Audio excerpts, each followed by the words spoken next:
Academy. Good evening everyone. Welcome to Harish Academy. Today we will discuss December 3rd current affairs in detail.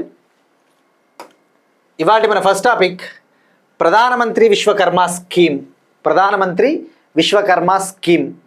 ఈ ప్రధానమంత్రి విశ్వకర్మ స్కీమ్కి సంబంధించి government of India నిన్న రాజ్యసభలో ఒక important update ఇచ్చింది. ఈ స్కీమ్ కింద ఎంతమంది రిజిస్టర్ చేసుకున్నారు అని చెప్పేసి అప్డేట్ ఇచ్చింది. ప్రధానమంత్రి విశ్వకర్మ స్కీమ్ కింద 2.72 crore చేతి వృత్తుల వారు నమోదు చేసుకున్నారు అని చెప్పేసి గవర్నమెంట్ ఆఫ్ ఇండియా చెప్పింది. అయితే మనకి ఎగ్జామ్ పాయింట్ ఆఫ్ వ్యూలో ఈ స్కీమ్స్ అనేవి ఎప్పుడు లాంచ్ చేసినా వార్తల్లో కంటిన్యూస్గా ఉంటాయి. దీనికి కారణము ఈ పార్లమెంట్ సమావేశాలు ప్రారంభమైనప్పుడు ఎవరైనా క్వశ్చన్ అడిగినప్పుడు ఈ స్కీమ్ కింద ఎంతమంది రిజిస్టర్ చేసుకున్నారు అన్నప్పుడు గవర్నమెంట్ ఆఫ్ ఇండియా మనకి ఆన్సర్స్ రిప్లై ఇస్తూ ఉంటుంది. సో ఈ కాంటెక్స్ట్లో ఈ స్కీమ్ యొక్క ఆబ్జెక్టివ్ లక్ష్యం ఏంటి, ఇది ఎప్పుడు లాంచ్ చేశారు, ఇటువంటి బేసిక్ డీటెయిల్స్ తెలుసుకోవాలి. ఎందుకంటే మీరు ఎగ్జామ్ పాయింట్ ఆఫ్ వ్యూలో ఇటీవల ట్రెండ్స్ అబ్జర్వ్ చేస్తే ఎక్కువగా ఎకానమీకి సంబంధించిన క్వశ్చన్స్ ఏ ఎగ్జామ్లోనైనా అడుగుతూ ఉన్నారు. మనము మొన్న ఈపీఎఫ్ఓ ఎగ్జామ్లో కొన్ని ఈపీఎఫ్ఓ ఎగ్జామ్ 2025లో అడిగిన క్వశ్చన్స్ గురించి డిస్కస్ చేసుకున్నాం. ఉదాహరణకు స్ప్రీ అనే ఒక స్కీమ్ గురించి అడిగాడు. సో ఇటువంటి స్కీమ్స్ ఎప్పుడైనా లాంచ్ చేయని, కానీ అవి వార్తల్లో ఉన్నప్పుడు ప్రతిసారి దానికి సంబంధించిన ఆ స్కీమ్ని లాంచ్ చేసిన మంత్రిత్వ శాఖ ఏది అటువంటివి అడుగుతూ ఉన్నారు. సో ఇప్పుడు ఈ పిఎం విశ్వకర్మ స్కీమ్ కింద నియర్లీ 2.72 crore చేతి వృత్తుల వారు నమోదు చేసుకున్నారు. చేతి వృత్తుల వారు అంటే ఆర్టిసన్స్. ఈ ఆర్టిసన్స్ మనకి రూరల్ ఏరియాస్లో, అర్బన్ ఏరియాస్లో ఆర్టిసన్స్ ఉంటారు కదా. ఫర్ ఎగ్జాంపుల్ అంటే కంసాలి వాళ్ళు, గోల్డ్ స్మిత్, బ్లాక్ స్మిత్, అంటే కొన్ని తరాల నుంచి ఒకే వృత్తిని చేస్తూ ఉంటారు. చేతి వృత్తుల వారు సాంప్రదాయంగా కొన్ని ప్రొఫెషన్స్ని ప్రాక్టీస్ చేస్తూ ఉంటారు. ఉదాహరణకు కంసాలి, బ్లాక్ స్మిత్, గోల్డ్ స్మిత్, అటువంటి వాళ్ళు. సో అటువంటి ఆర్టిసన్స్ని, అటువంటి చేతి వృత్తుల వారిని సపోర్ట్ చెయ్యాలి అని చెప్పేసి గవర్నమెంట్ ఆఫ్ ఇండియా ఈ స్కీమ్ని 2023 సెప్టెంబర్లో లాంచ్ చేసింది. 2023 సెప్టెంబర్లో లాంచ్ చేసింది. ఈ స్కీమ్ ముఖ్య ఉద్దేశము రూరల్ ఏరియాస్లో ఉన్న ఆర్టిసన్స్ అంటే చేతి వృత్తుల వారు, రూరల్ ఏరియాస్లో ఉన్న ఆర్టిసన్స్, అలానే అర్బన్ ఏరియాస్లో ఉన్న ఆర్టిసన్స్ చేతి వృత్తుల వారికి అవసరమైన స్కిల్ ట్రైనింగ్, నైపుణ్య శిక్షణ ఇవ్వాలి. అలానే వాళ్ళకి అవసరమైన ఆర్థిక సహాయము, అవసరమైన ఫైనాన్షియల్ సపోర్ట్ ఇవ్వాలి అని చెప్పేసి ఈ స్కీమ్ని లాంచ్ చేయడం జరిగింది.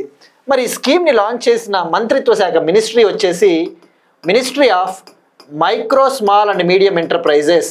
Ministry of micro small and medium enterprises అంటే సూక్ష్మ, చిన్న మరియు మధ్యతరగతి పరిశ్రమల మంత్రిత్వ శాఖ. ఈ స్కీమ్ కోసము 13,000 crore బడ్జెట్ని కేటాయించారు. 13,000 కోట్ల నిధిని ఈ స్కీమ్ కోసం కేటాయించారు. How much allocated? 13,000 crore allocated. మరి ఈ స్కీమ్ వ్యాలిడిటీ, ఎప్పుడైనా ఒక స్కీమ్ లాంచ్ చేసినప్పుడు ఈ స్కీమ్ ఎన్నేళ్ల పాటు అమల్లో ఉంటుంది? ఈ స్కీము 2023-24 నుంచి 2027-28 వరకు అమల్లో ఉంటుంది. అంటే 5 years పాటు, 2023-24 నుంచి 2027-28 వరకు, అంటే 5 years అమల్లో ఉంటుంది. సో ఇక్కడ గుర్తుపెట్టుకోవాల్సింది ఈ స్కీమ్ ముఖ్య ఉద్దేశము అవసరమైన స్కిల్ ట్రైనింగ్ ఇవ్వడము, అవసరమైన ఆర్థిక సహాయం అందించడము. మరి ఎంతమందికి ఇస్తారు అంటే ముఖ్యంగా 18 types ఆఫ్ ట్రేడ్స్, ఎవరైతే 18 రకాల సాంప్రదాయవంతమైన చేతి వృత్తుల పనులలో నిమగ్నమై ఉంటారో, 18 types ఆఫ్ ట్రెడిషనల్ ట్రేడ్స్, 18 రకాల సంప్రదాయబద్ధమైన చేతి వృత్తుల పనులలో ఉన్నారో అటువంటి వాళ్ళకి ఇవ్వడం జరుగుతుంది. సో గుర్తుపెట్టుకోండి, ఈ స్కీమ్ కింద రూరల్ ఆర్టిసన్స్, గ్రామీణ చేతి వృత్తుల వారు కవర్ అవుతారు, అర్బన్ ఆర్టిసన్స్ కూడా కవర్ అవుతారు. So this is about PM Vishwakarma scheme. Next one, ఇకపై సేవా తీర్థ్గా ప్రధానమంత్రి కార్యాలయం. ప్రధానమంత్రి కార్యాలయాన్ని ఇక నుంచి సేవా తీర్థ్గా పేరు మార్చడం జరిగింది.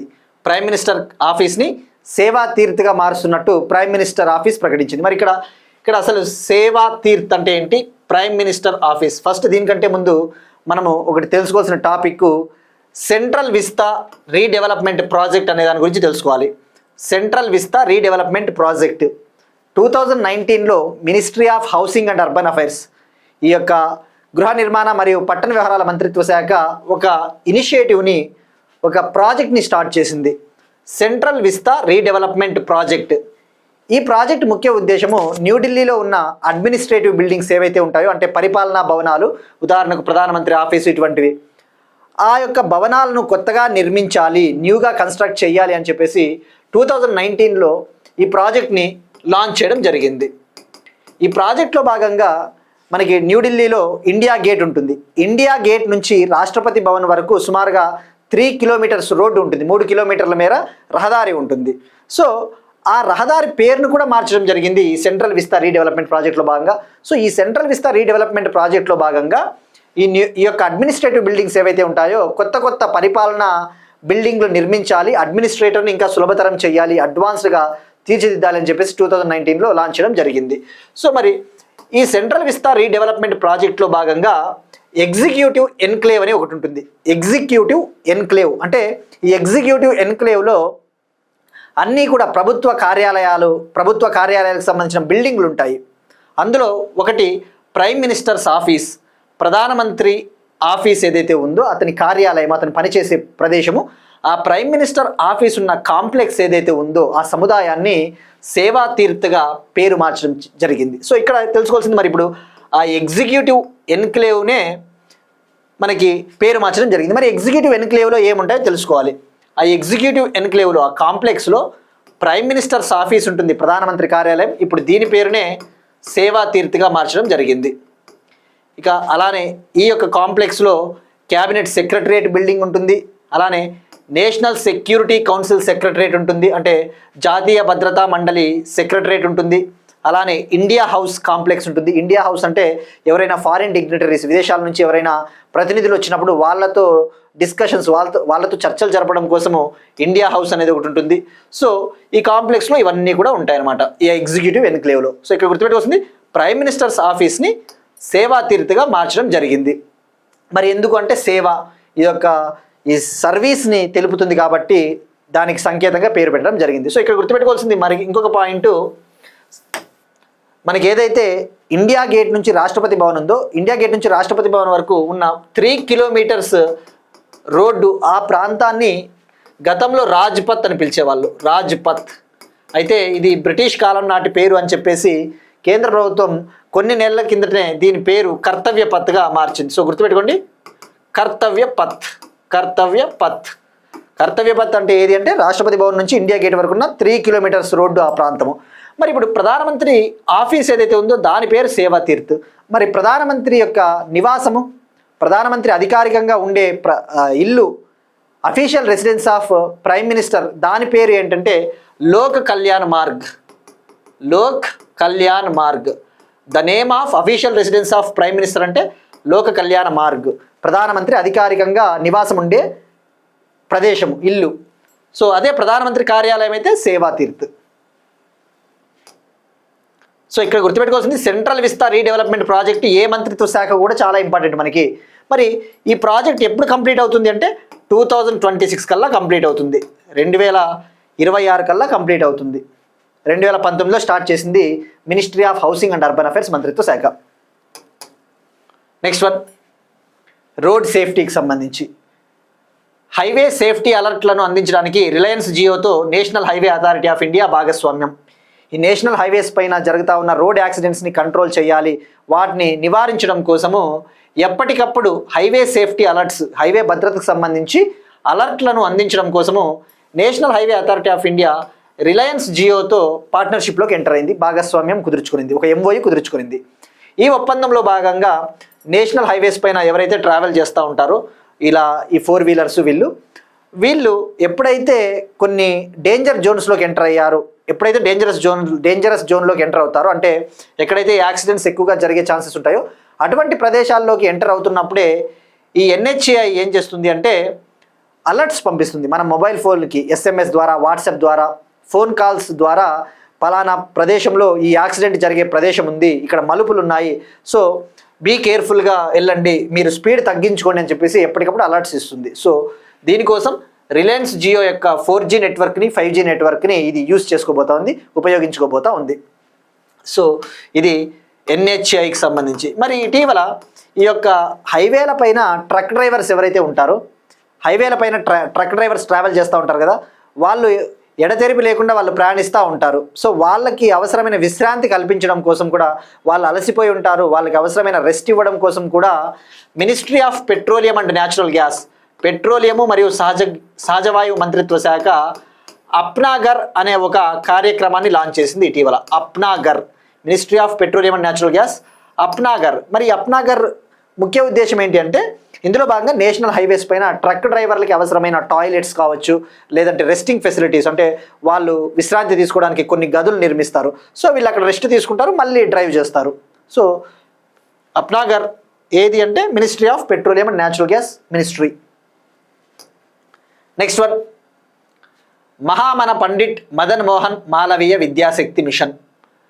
మహామన పండిట్ మదన్ మోహన్ మాలవీయ విద్యాశక్తి మిషన్.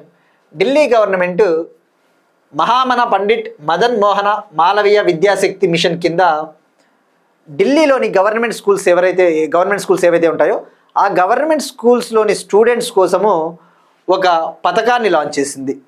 21 కోట్లతో ఒక ఫ్రీ కోచింగ్ స్కీమ్ని లాంచ్ చేసింది. ఢిల్లీలోని గవర్నమెంట్ స్కూల్స్లలో చదువుతా ఉన్న మెరిట్ స్టూడెంట్స్, ప్రతిభావంతులైన విద్యార్థులకు అవసరమైన కోచింగ్ అందించడం కోసము. కోచింగ్ అంటే ఏ దానికి సంబంధించి, JEE, NEET coaching, CA courses, NEET, JEE అటువంటి కోర్సులకి ఫ్రీగా కోచింగ్ అందించడం కోసము 21 crore ఈ స్కీమ్ని లాంచ్ చేసింది. గుర్తుపెట్టుకోండి, ఈ స్కీమ్ కింద లాంచ్ చేయడం జరిగింది. మదన్ మోహన్ మాలవీయ విద్యాశక్తి మిషన్ కింద లాంచ్ చేయడం జరిగింది. మరి ఇందులో భాగంగా ఢిల్లీలోని గవర్నమెంట్ స్కూళ్ళల్లో చదువుతా ఉన్న 2200 మెరిట్ స్టూడెంట్స్, 2200 మంది ప్రతిభావంతులైన విద్యార్థుల్ని సెలెక్ట్ చేయడం జరుగుతుంది. వాళ్ళకి ఉచితంగా కోచింగ్, ఉదాహరణకు మనకి ఫేమస్ కోచింగ్ సెంటర్స్ కొన్ని ఉంటాయి, ఆకాష్ ఇన్స్టిట్యూట్ అని, బైజూస్ అని, ఇటువంటి కోచింగ్ ఇన్స్టిట్యూషన్లలో వాళ్ళకి ఫ్రీ ట్రైనింగ్ ఇవ్వడం జరుగుతుంది. సో ఇక్కడ ఫోకస్ చేయాల్సింది, ఇది కేవలం గవర్నమెంట్ స్కూల్ స్టూడెంట్స్కి మాత్రమే అప్లై అవుతుంది, వర్తిస్తుంది. నెక్స్ట్ వన్, ఇక ఆంధ్రప్రదేశ్ కరెంట్ అఫైర్స్ విషయానికి వస్తే, భారతదేశపు అతి పొడవైన గ్లాస్ స్కైవాక్ వంతెన. భారతదేశంలోనే అతి పొడవైన గ్లాస్ స్కైవాక్ బ్రిడ్జిని విశాఖపట్నంలో లాంచ్ చేశారు, విశాఖపట్నంలో ప్రారంభించారు. India's longest glass skywalk bridge opened in Visakhapatnam for public. ప్రజల సందర్శనార్థం దీన్ని ప్రారంభించడం జరిగింది. సో ఇలా ఉంటుంది ఈ స్కైవాక్ బ్రిడ్జ్, గ్లాస్తో తయారు చేసిన బ్రిడ్జ్.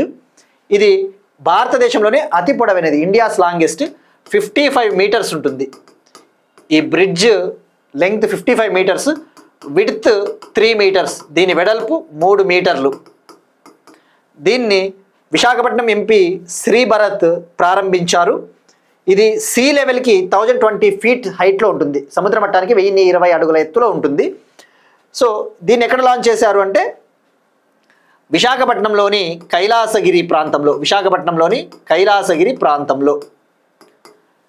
దీన్ని నిర్మించినది Visakhapatnam metropolitan regional development authority. Visakhapatnam metropolitan regional development authority 7 crore దీన్ని బిల్డ్ చేసింది, 7 కోట్లతో దీన్ని నిర్మించింది. మరి ఈ స్కైవాక్ బ్రిడ్జ్ నిర్మించడానికి టెక్నాలజీ, ఈ గ్లాస్ని సొంతంగా తయారు చేశారా అంటే, ఇది జర్మనీ నుంచి ఇంపోర్ట్ చేసుకున్న గ్లాసు, జర్మనీ కంట్రీ నుంచి దిగుమతి చేసుకున్న గ్లాసు. జర్మనీ నుంచి 40 mm థిక్ గ్లాస్ని ఇంపోర్ట్ చేసుకున్నారు, 40 mm థిక్ గ్లాస్ని జర్మనీ నుంచి. గుర్తుపెట్టుకోండి, జర్మనీ. సో ఇది 7 crore. ఇది ఇండియాలోనే longest glass skywalk bridge. Next one, again Andhra Pradesh సంబంధించి, ఆంధ్రప్రదేశ్ గవర్నమెంట్ సోలార్ ఎనర్జీని డెవలప్ చేయాలి, సోలార్ ఎనర్జీని ఇంకా ఎక్కువగా జనరేట్ చేయాలని చెప్పేసి కొత్త ఇనిషియేటివ్స్, కొత్త ప్రోగ్రామ్స్ తీసుకొని వస్తూ ఉంది.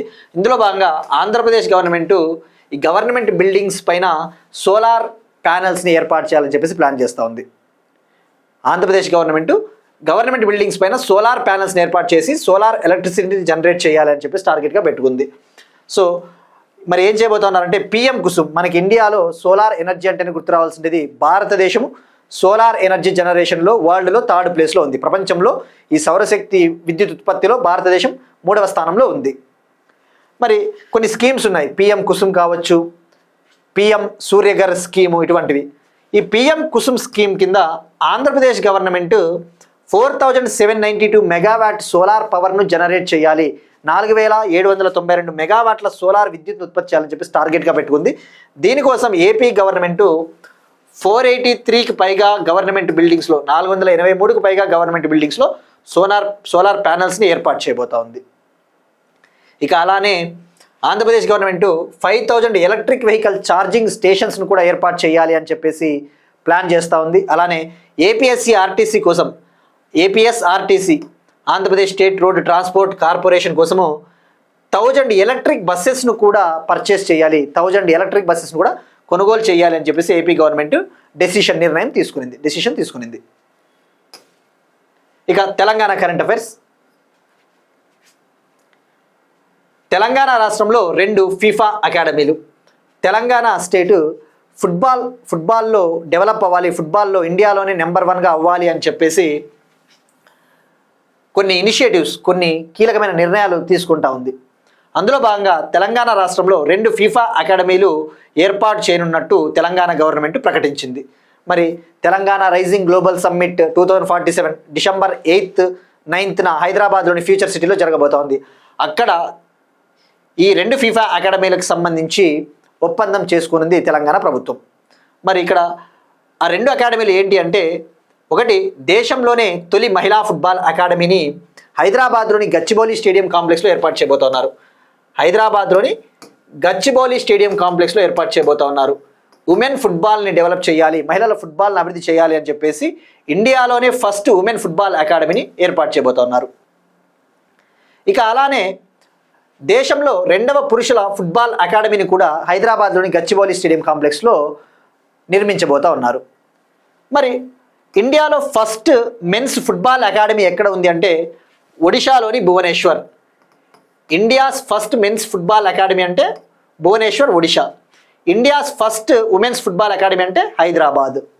మరి ప్రపంచంలోనే మొట్టమొదటి మహిళా ఫుట్బాల్ అకాడమీ ఏ కంట్రీ అంటే హాంకాంగ్. సో అంటే ప్రపంచంలో 2వ మహిళా ఫుట్బాల్ అకాడమీ హైదరాబాద్ అని చెప్పవచ్చు.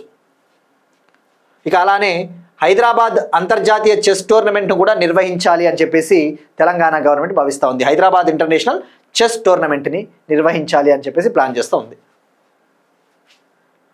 ఇక మరి ఎవరి సహకారంతో ఈ ఫీఫా ఫుట్బాల్ అకాడమీని ఏర్పాటు చేయబోతున్నారంటే all India football federation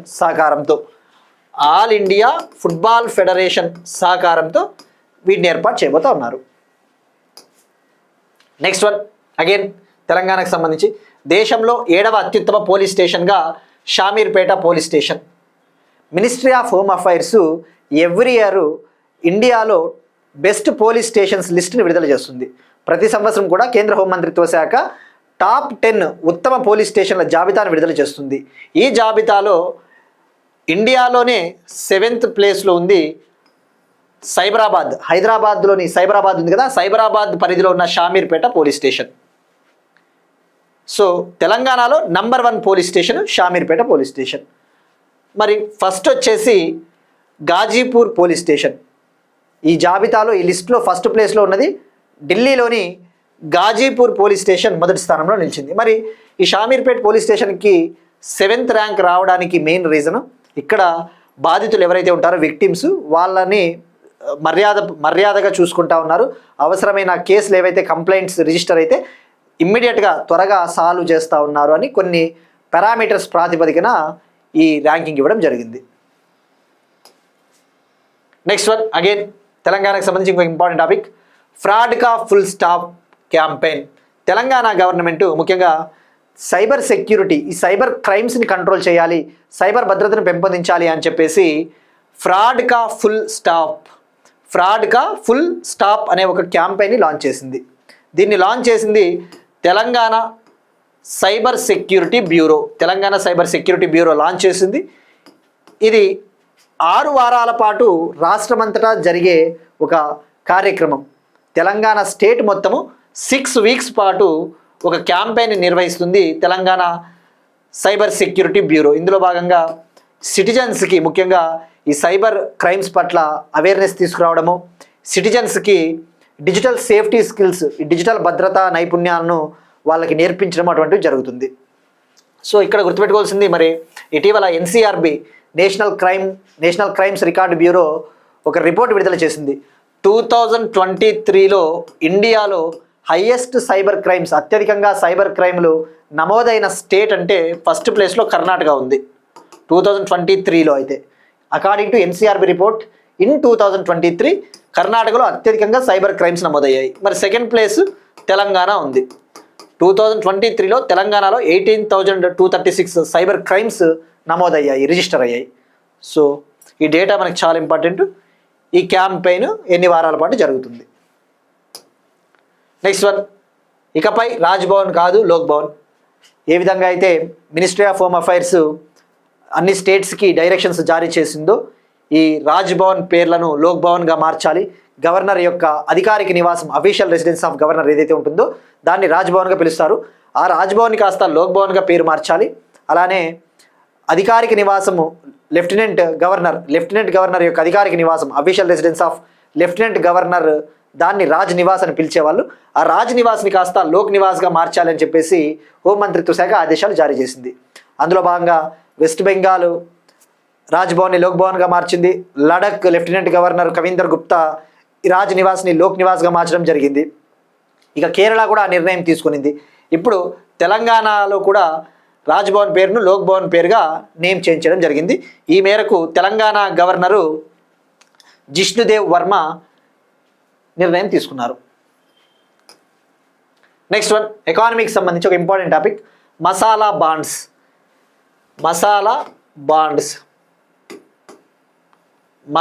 bond దర్యాప్తు కేసులో కేరళ ముఖ్యమంత్రికి ఎన్ఫోర్స్మెంట్ డైరెక్టరేట్ నోటీసులు జారీ. ఎన్ఫోర్స్మెంట్ డైరెక్టరేట్ ఇండియాలో ఈ మనీ లాండరింగ్ కేసెస్ ఏవైతే ఉంటాయో ఆ మనీ లాండరింగ్ కేసెస్ని విచారించే దర్యాప్తు సంస్థ ఎన్ఫోర్స్మెంట్ డైరెక్టరేటు మసాలా బాండ్ దర్యాప్తు కేసులో కేరళ ముఖ్యమంత్రికి నోటీసులు జారీ చేసింది. Enforcement directorate issued notices to Kerala chief minister Pinarayi Vijayan regarding masala bond case, masala bond probe. ఇక్కడ ఫస్ట్ మనం తెలుసుకోవాల్సింది నోటీసులు ఎందుకు జారీ చేసింది అని తెలుసుకోవాలి. మసాలా బాండ్ అంటే ఏంటి తెలుసుకోవాలి. ఫస్ట్ ఇతనికి నోటీసులు ఎందుకు జారీ చేసిందో మనం తెలుసుకోవాలి. కేరళలో 2019 ఆ టైంలో Kerala infrastructure investment fund board masala బాండ్లకు సంబంధించి మసాలా బాండ్లు జారీ చేయడం ద్వారా వచ్చిన ఫండ్స్ ఏవైతే ఉంటాయో ఆ నిధుల్ని దుర్వినియోగం చేసింది, ఆ ఫండ్స్ని మిస్యూజ్ చేసింది, ఆ నిధుల్ని దుర్వినియోగం చేసి ల్యాండ్ను కొనుక్కున్నారు, ల్యాండ్ని పర్చేస్ చేశారు. సో తద్వారా ఈ ఆర్బీఐ చట్టాలని ఉల్లంఘించారు. అలానే ఫెమా యాక్ట్ ఉంటుంది కదా, FEMA act 1999, foreign exchange management act 1999, తెలుగులో చెప్పాలంటే విదేశీ మారక ద్రవ్య నిర్వహణ చట్టం 1999, విదేశీ మారక ద్రవ్య నిర్వహణ చట్టం 1999. ఈ చట్టము 2000లో అమల్లోకి వచ్చింది. జూన్ 1, 2000 నుంచి ఇది ఇంప్లిమెంట్ అవ్వడం స్టార్ట్ అయింది. సో ఇప్పుడు ఈ మసాలా బాండ్ సంబంధించి వీళ్ళు ఆర్బీఐ చట్టాలను ఉల్లంఘించారు, ఫెమా చట్టాన్ని ఉల్లంఘించారు, వైలేట్ చేశారని చెప్పేసి నోటీసులు జారీ చేసింది. మరి ఇప్పుడు ఈ మసాలా బాండ్స్ అంటే ఏంటో తెలుసుకోవాలి. ఇవి ఇంపార్టెంట్ ఎకానమీ పాయింట్ ఆఫ్ వ్యూలో. మనకి కొన్ని బాండ్స్ ఉంటాయి, గ్రీన్ బాండ్స్, బ్లూ బాండ్స్, ఇలాంటి బాండ్స్ చాలా ఇంపార్టెంట్, ఎకానమీలో తప్పకుండా అడుగుతాడు. ఫస్ట్ బాండ్ అంటే ఏంటి, సింపుల్గా చెప్పాలంటే బాండ్ జనరల్గా ఒక గవర్నమెంట్ కావచ్చు, గవర్నమెంట్ ఆర్గనైజేషన్ కావచ్చు, ఏదైనా ఇండియన్ కంపెనీసు ఈ బాండ్స్ని జారీ చేసి ఏం చేస్తాయంటే లోన్స్ తీసుకుంటాయి. వాళ్ళకి అవసరమైన డబ్బులు కావాలి అంటే ఈ మార్కెట్లో బాండ్స్ని జారీ చేసి, బాండ్స్ని ఇష్యూ చేసి ఫండ్స్ని రైజ్ చేస్తారు. కొన్ని ప్రాజెక్టులకి అవసరమైన నిధులు కావాలి అంటే బాండ్స్ని జారీ చేస్తాయి కంపెనీలు కావచ్చు, గవర్నమెంట్ ఆర్గనైజేషన్స్ కావచ్చు. మరి ఇప్పుడు మసాలా బాండ్స్ ఏంటి? ఇప్పుడు ఇండియాలో ఇన్ఫ్రాస్ట్రక్చర్ ప్రాజెక్ట్స్ని డెవలప్ చేయాలి అనుకుందాం, అభివృద్ధి ప్రాజెక్టులు, రోడ్లు, ఇటువంటివి. అటువంటి ప్రాజెక్టులు నిర్మించాలి అంటే డబ్బులు కావాలి, క్యాపిటల్ కావాలి. సో ఆ క్యాపిటల్, ఆ డబ్బులు కావాలి కాబట్టి ఇండియన్ కంపెనీలు ఈ మసాలా బాండ్స్ని జారీ చేస్తాయి. బట్ ఇక్కడ మనం తెలుసుకోవాల్సింది, ఫస్ట్ ఈ బాండ్స్ని ఎవరు జారీ చేస్తారు అంటే ఇండియన్ కంపెనీస్ కావచ్చు, భారతదేశ కంపెనీలు, గవర్నమెంట్స్, అటువంటివి. మరి ఎక్కడ జారీ చేస్తారు అంటే ఫారిన్ మార్కెట్స్లో జారీ చేస్తారు. గుర్తుపెట్టుకోండి, విదేశాలలో వీటిని జారీ చేస్తారు. These masala bonds are issued by Indian companies in foreign markets. ఇండియాలో జారీ చేయరు, వీటిని ఫారిన్ మార్కెట్స్లో జారీ చేస్తారు. మరి వీటి ఉద్దేశం ఏంటి? ఇందాక చెప్పినట్టు ఇన్ఫ్రాస్ట్రక్చర్ డెవలప్మెంటల్ ప్రాజెక్ట్స్ కోసము, అభివృద్ధి ప్రాజెక్టుల కోసం నిధులు సమీకరించాలి. ఓకే, ఫారిన్ మార్కెట్స్లో జారీ చేశారు. మరి ఈ బాండ్స్ ఫారిన్ మార్కెట్స్లో జారీ చేయడం వల్ల ఉపయోగం ఏముంటుంది అంటే ఇవి rupee denominated bonds. These are rupee denominated bonds. అంటే ఈ విదేశాల్లో జారీ చేసినప్పటికీ కూడా ఇవి ఇండియన్ రూపీలో ఉండే బాండ్లు. అంటే ఉదాహరణకు మనము ఇండియన్ కంపెనీ నేనున్నాను, నేను ఫారిన్ కంట్రీకి పోయి ఈ రూపాయిలో ఉన్న ఈ masala bonds, rupee denominated bonds నేను జారీ చేస్తాను. నేను జారీ చేసి అక్కడ ఈ మసాలా బాండ్లో ఎవరైతే పెట్టుబడులు పెడతా ఉన్నారో ఇన్వెస్టరు, ఆ ఇన్వెస్టర్ నుంచి నేను మనీని మనీని కలెక్ట్ చేసుకుంటా, మనీని రైస్ చేస్తా, ఫండ్స్ని. మరి రూపీ డినామినేటెడ్ బాండ్స్ అవ్వడం వల్ల అడ్వాంటేజ్ ఏంటంటే ఇష్యూయర్కి ఎటువంటి రిస్క్ ఉండదు. అంటే ఎవరైతే ఈ బాండ్లను జారీ చేస్తున్నారో అతనికి రిస్క్ ఏమీ ఉండదు. ఎందుకంటే ఇవి రూపీలో ఉన్న బాండ్లు. కానీ రిస్క్ ఎవరికి ఉంటుందంటే ఇన్వెస్టర్కి ఉంటుంది. అంటే ఈ బాండ్లను ఎవరైతే కొంటా ఉన్నారో అతనికి రిస్క్ ఉంటుంది. ఎందుకంటే ఇవి రూపీ డినామినేటెడ్ బాండ్స్. ఒకవేళ రూపాయి పడిపోయినప్పుడు ఎవరు నష్టపోతారు? ఇందులో ఇన్వెస్ట్ చేసిన అతనే. సో ఎవరైతే జారీ చేస్తారో ఆ ఇష్యూయర్కి ఎటువంటి ప్రాబ్లం ఉండదు. సో ఇది ఒక అడ్వాంటేజ్, ఇండియన్ కంపెనీస్కి అదొక అడ్వాంటేజ్. సో ఈ ఫండ్స్ ఏవైతే ఉన్నాయో ఈ ఫండ్స్ని వీళ్ళు మిస్యూజ్ చేశారు అని చెప్పేసి ఆ ఆరోపణలు. సో ఇక తెలుసుకోవాల్సింది, మరి ఈ మసాలా బాండ్స్ని ఫస్ట్ ఎప్పుడు ఎవరు జారీ చేశారు అంటే 2014లో వరల్డ్ బ్యాంక్ గ్రూపుకు చెందిన ఇంటర్నేషనల్ ఫైనాన్స్ కార్పొరేషన్, 2014లో వరల్డ్ బ్యాంక్ గ్రూపుకు చెందిన ఇంటర్నేషనల్ ఫైనాన్స్ కార్పొరేషన్ జారీ చేసింది. తర్వాత వీటిని ఆర్బీఐ 2015లో అలౌ చేసింది. రిజర్వ్ బ్యాంక్ ఆఫ్ ఇండియా వీటికి అనుమతి ఇచ్చింది. సో ఇక్కడ గుర్తుపెట్టుకోండి, ఇండియన్ కంపెనీస్ ఇష్యూ చేస్తాయి ఈ బాండ్స్ని, ఫారిన్ మార్కెట్స్లో, ఇండియాలో కాదు జారీ చేసేది. ఆ విషయం గుర్తుపెట్టుకోండి. ఇవి రూపీ డినామినేటెడ్ బాండ్స్. ఇష్యూయర్కి ఎటువంటి రిస్క్ ఉండదు, ఇన్వెస్టర్కి మాత్రమే రిస్క్ ఉంటుంది. సో ఇది మసాలా బాండ్కి సంబంధించిన ఇన్ఫర్మేషన్. ఇక ఇవాళ క్వశ్చన్ చూస్తే MH-60R సీహాక్ హెలికాప్టర్కి సంబంధించి ఇటీవల ఈ MH-60R సీహాక్ హెలికాప్టర్ డీల్ గురించి మనం డిస్కస్ చేసుకున్నాం. సో ఈ MH-60R సీహాక్ హెలికాప్టర్లను మనం ఏ కంట్రీ నుంచి మనము కొనుగోలు చేసాం, పర్చేస్ చేసాం, దీనికి ట్రై చేయండి. ఇక నిన్న అడిగిన క్వశ్చన్స్కి ఆన్సర్స్ వచ్చేసి సెమెరు వోల్కనో, ఇది ఇండోనేషియా. హేలీ గుబ్బి వోల్కనో ఇథియోపియాలో దాదాపు 10,000 ఇయర్స్ తర్వాత ఎరప్ట్ అయింది, బద్దలైంది. ఇక సైట్స్ కన్వెన్షన్నే వాషింగ్టన్ కన్వెన్షన్ అంటారు, వాషింగ్టన్ కన్వెన్షన్. నెక్స్ట్ వన్ డిఫెన్స్కి సంబంధించి ఎక్సర్సైజ్ ఎకువెరిన్. ఇది ఒక ఆర్మీ ఎక్సర్సైజ్. ఇండియాకి మాల్దీవ్స్కి మధ్య జరిగే ఒక జాయింట్ మిలిటరీ ఎక్సర్సైజ్, సైనిక విన్యాసము. ఎప్పుడైనా ఏదైనా ఒక ఎక్సర్సైజ్ వార్తల్లో ఉన్నప్పుడు ఇది ఎన్నవ ఎడిషన్ అంటే 14th ఎడిషన్, 14వసారి జరుగుతూ ఉంది. December 2 నిన్న మొదలైంది, December 15 వరకు కంటిన్యూ అవుతుంది ఎక్సర్సైజు. కేరళలోని తిరువనంతపురంలో స్టార్ట్ అయింది, కేరళలోని తిరువనంతపురం. మరి ఆబ్జెక్టివ్స్, ముఖ్యమైన లక్ష్యాలు ఏంటంటే కౌంటర్ టెర్రరిజం. ఈ టెర్రరిజాన్ని ఎలా ఎదుర్కోవాలి, జంగల్ ఏరియాస్లో కావచ్చు, అర్బన్ ఏరియాస్లో ఈ టెర్రరిజాన్ని ఎలా ఎదుర్కోవాలి. ఇది యాన్యువల్ ఎక్సర్సైజ్, అంటే ప్రతి సంవత్సరం జరిగే ఎక్సర్సైజు. ఒక సంవత్సరం ఇండియాలో జరిగితే మరొక సంవత్సరం మాల్దీవ్స్లో జరుగుతుంది. సో ఇది ఎక్సర్సైజ్ ఎకువెరిన్. మరి అలానే ఇండియాకి మాల్దీవ్స్కి మధ్య ఒక మ్యారీటైమ్ ఎక్సర్సైజ్ కూడా ఉంది, ఒక నావికా విన్యాసం. దాని పేరే ఎక్సర్సైజ్ ఏకత. ఎక్సర్సైజ్ ఏకత అంటే ఇండియాకి మాల్దీవ్స్కి మధ్య జరిగే ఒక నావికా విన్యాసం, మ్యారీటైమ్ ఎక్సర్సైజు. అలానే ఇండియాకి, శ్రీలంకకి, మాల్దీవ్స్కి మధ్య ఒక కోస్ట్ గార్డ్ ఎక్సర్సైజ్ జరుగుతుంది. 3 దేశాల మధ్య ట్రైలేటరల్ కోస్ట్ గార్డ్ ఎక్సర్సైజ్ జరుగుతుంది. దాని పేరే exercise Dosti. Exercise Dosti. Next one, Tessy థామస్కు డాక్టర్ పౌలోస్ మార్ గ్రెగోరియస్ అవార్డు 2025. టెస్సీ థామస్ అనే ఒక డిఫెన్స్ సైంటిస్ట్కు, ఇండియన్ డిఫెన్స్ సైంటిస్ట్కు పౌలోస్ మార్ గ్రెగోరియస్ అవార్డు 2025 లభించింది. ఈ పౌలోస్ మార్ గ్రెగోరియస్ అవార్డుని 2 ఏళ్లకు ఒకసారి సోఫియా సొసైటీ ఇస్తుంది. ఇక్కడ ఫస్ట్ టెస్సీ థామస్, ఈమె ఇండియన్ డిఫెన్స్ సైంటిస్ట్. ఈమెకి ఈ అవార్డు లభించడానికి కారణం డిఫెన్స్ సెక్టార్లో, డిఫెన్స్ రంగంలో ఈమె చేసిన కృషికి. మరి ఈమెను ఏమని పిలుస్తారంటే ఇండియాస్ మిస్సైల్ ఉమెన్, భారతదేశపు మిస్సైల్ ఉమెన్. ఏ విధంగా అయితే ఇండియాస్ మిస్సైల్ మ్యాన్గా ఏపీజే అబ్దుల్ కలాం గారిని పిలుస్తారో, భారతదేశపు మిస్సైల్ మహిళగా టెస్సీ థామస్ గారిని పిలుస్తారు. ఈమె కేరళకు చెందిన ఆమె, కేరళ. మరి ఈమె ఏమి కృషి చేసింది అంటే మన డిఫెన్స్ సెక్టార్కి అగ్ని మిస్సైల్ డెవలప్ చేసాం కదా మనము, Agni missile, surface to surface missile, intermediate range surface to surface missile. ఆ అగ్ని మిసైల్స్ డెవలప్మెంట్లో, ఆ అభివృద్ధిలో ఈమె పాత్ర చాలా కీలకమైనది.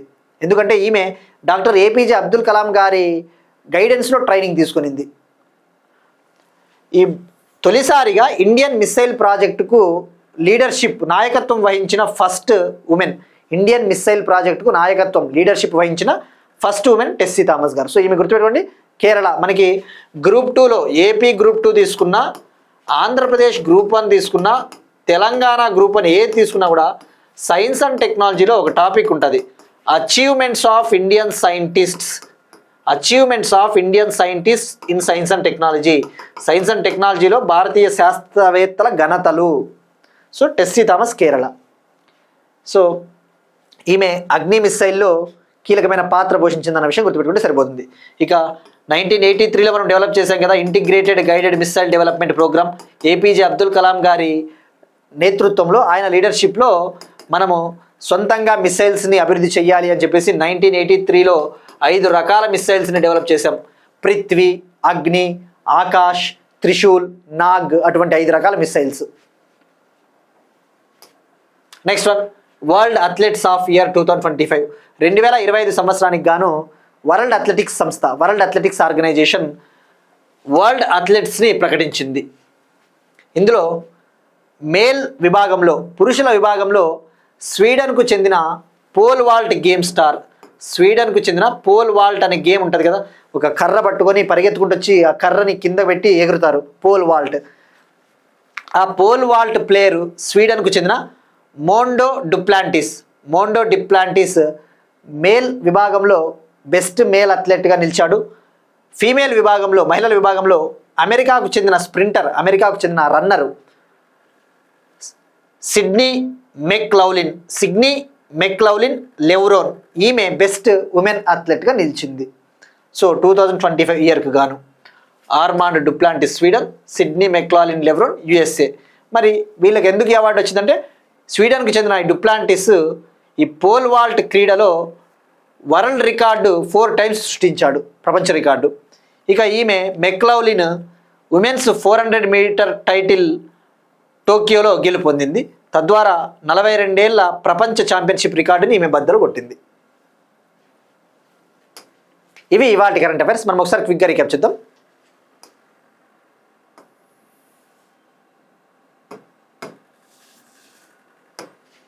ప్రధానమంత్రి విశ్వకర్మ స్కీమ్, ఇకపై సేవా తీర్థగా prime ministers office, highway safety అలర్ట్లను అందించడానికి రిలయన్స్ జియోతో national highway authority of India ఒప్పందం, మహామన పండిట్ మదన్ మోహన్ మాలవీయ విద్యాశక్తి మిషన్ ఢిల్లీ ప్రభుత్వం, భారతదేశపు అతి పొడవైన glass skywalk bridge Vizag, Andhra Pradesh ప్రభుత్వ భవనాల్లో సౌర విద్యుత్ ప్యానెళ్లు, తెలంగాణ రాష్ట్రంలో 2 ఫిఫా అకాడమీలు, దేశంలో 7వ అత్యుత్తమ పోలీస్ స్టేషన్గా Shamirpet police station Cyberabad, cyber క్రైమ్స్ను control చేయడం కోసం ఫ్రాడ్కా ఫుల్ స్టాప్ క్యాంపెయిన్ను లాంచ్ చేసిన Telangana cyber security bureau, Telangana Raj Bhavan పేరు లోక్ భవన్గా పేరు మార్పు, మసాలా బాండ్స్, ఎక్సర్సైజ్ ఎక్వెరిన్, టెస్సీ థామస్కు doctor Paulos Mar గ్రెగోరియస్ award 2025, world athletes of year 2025. That's it. These are today's current affairs. We'll meet you again tomorrow. Thank you everyone.